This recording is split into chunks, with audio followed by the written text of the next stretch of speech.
सम्माननीय सभापति महोदय, पूज्य गुरुजनवृंद, उपस्थित मोर प्रिय सान और बड़ भाई और भौणी माने, आज ही पवित्र साधारणतंत्र दिवस विषय रे मते किछि कहिबाकू अनुमति मिलिथिबारु मो निजकू धन्य मने करुछि।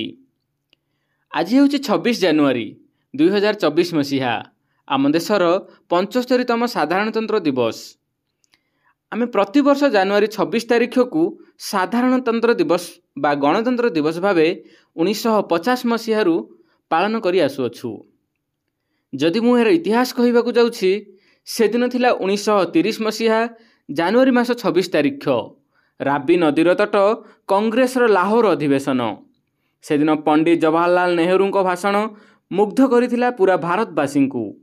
ताहा थिला पूर्ण स्वराज्र डाकरा। इतिमध्यरे आम देशर अक्लांत परिश्रम करिथिबा स्वाधीनता संग्रामी मानक प्रशंसा जेते कले भी अत्युक्ति हेब नाही। सेथिमध्यरु आम्भर जातिर पिता मोहनदास करमचंद गांधी, सुभाष चंद्र बोस, भगत सिंह, लाल लजपति राय, रानी लक्ष्मीबाई, सरदार वल्लभ भाई पटेल, लाल बहादुर शास्त्री एमिति बहुत वीर मानकर अवदान रही भारत को स्वाधीन करिबारे। एही वीर मानकर दृढ़ मनोबल एवं अक्लांत परिश्रम जोगु आम भारत 1947 मसीहा अगस्ट मास 14 तारिख मध्यरात्र स्वाधीनता लाभ कला। आम्भे 1947 मसीहा अगस्ट मास 15 तारिख को आमर प्रथम स्वाधीनता दिवस भाव पालन कलु।